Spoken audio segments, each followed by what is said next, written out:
I can't go on without repeating the importance of sleep, because there are still a lot of people that say, well, I can get by on 4 or 5 hours sleep, or I don't need to sleep that much, or I'll sleep when I die. I mean, these phrases are still around.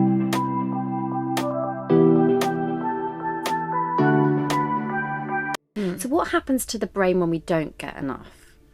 Do I want to know? The damage. I'm going to give you the bad news first, but then I have some good news. Okay, caveat it for me, yes. So I haven't particularly studied this in parents, but I've worked with a lot of lawyers who pull all-nighters and, just work extremely long days and don't get enough sleep. Yeah. And so what we do know is that after 4 nights of consecutive lack of sleep or poor quality sleep, your IQ drops by 5 to 8 points. Yeah, it doesn't surprise me. And it's the equivalent of turning up to work drunk. Yeah. And you've kind of explained that that's how it felt. That's how it felt. Yeah. You feel like the first year of life with a baby, for some people, you literally feel like you just can't, things don't make sense. The good news is yes, good. that you are protected by what I call the love bubble. Great. Because when you go through childbirth and breastfeeding and just bonding with the new baby, you release lots of oxytocin. And oxytocin and cortisol, the stress hormone, they're like on a seesaw.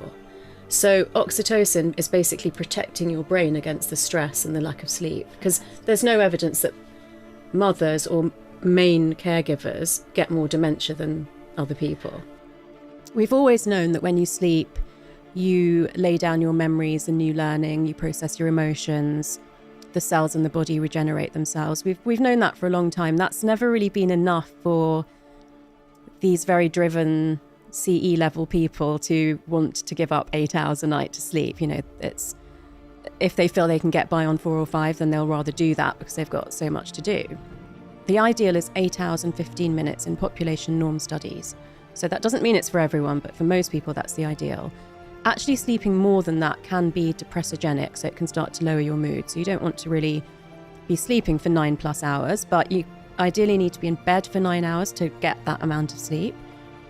And so there was some award-winning research around 2012 to 2014 when we were beginning to understand how important the cleaning of the brain is overnight.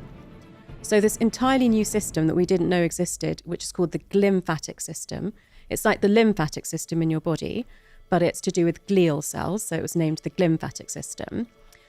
That system is a very active kind of waterway channel cleansing system of the brain.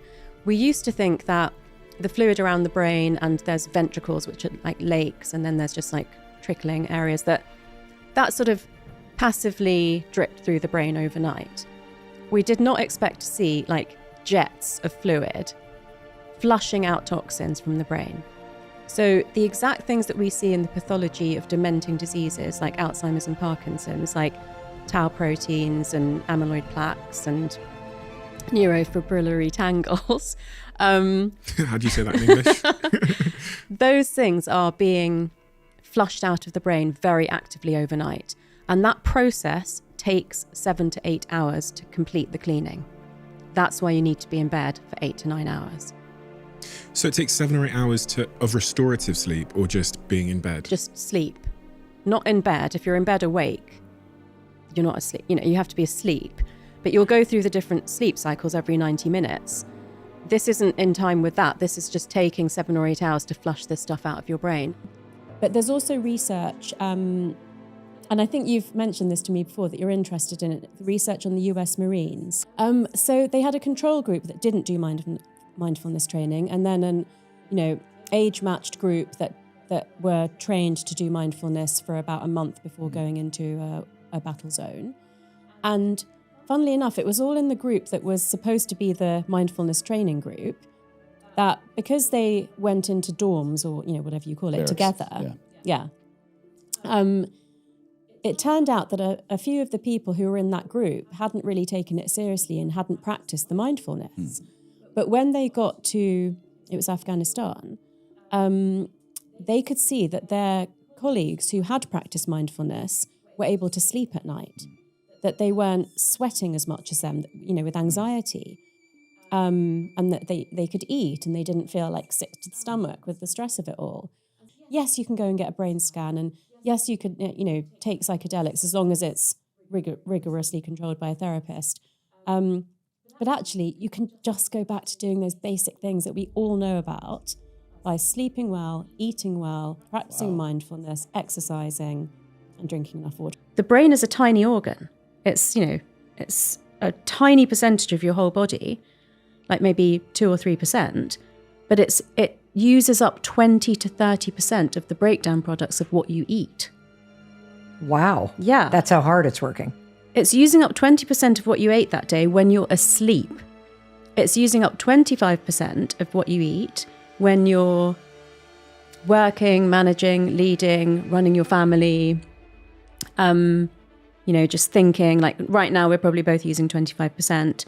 But if you're stressed, it's using 30%. So one of the things I do say to people who don't sleep well is if you find yourself awake at night and you're not lying on your side, turn yourself onto your side, because that's the best position for this cleansing process.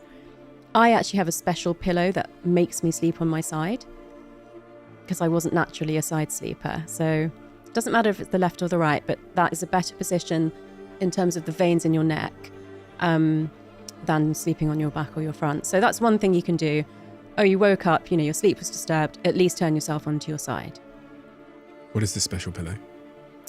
You just bragged about it, then moved on, I feel like. It's a memory foam pillow. Am I allowed to mention the brand? Of course, yeah. We'll make sure they sponsor it before they... It's a memory foam pillow. My one is by Temple UK. Yeah. And they gifted it to me because I was talking about side sleeping. Really? So yeah, it's great. Here are my top tips for each of the topics that we've discussed. Good sleep hygiene really starts in the morning because the quarter life of caffeine is 12 hours. So 12 hours after you have your last tea or coffee, a quarter of that caffeine is still hanging around in your brain. I recommend not drinking caffeine after 10 a.m. Staying active during the day rather than being too sedentary also helps you get to that deeper stage of sleep overnight. At the other end of the day, you should complete your last meal 2 hours before you intend to go to bed to allow for the digestion process to complete. And then at least 1 hour before you intend to go to bed, start properly winding down by avoiding devices, particularly ones that emit blue light. Your pineal gland, which releases melatonin to help you fall asleep, will think it's still daytime if it's activated by blue light. Set a reminder to go to bed at roughly the same time every night.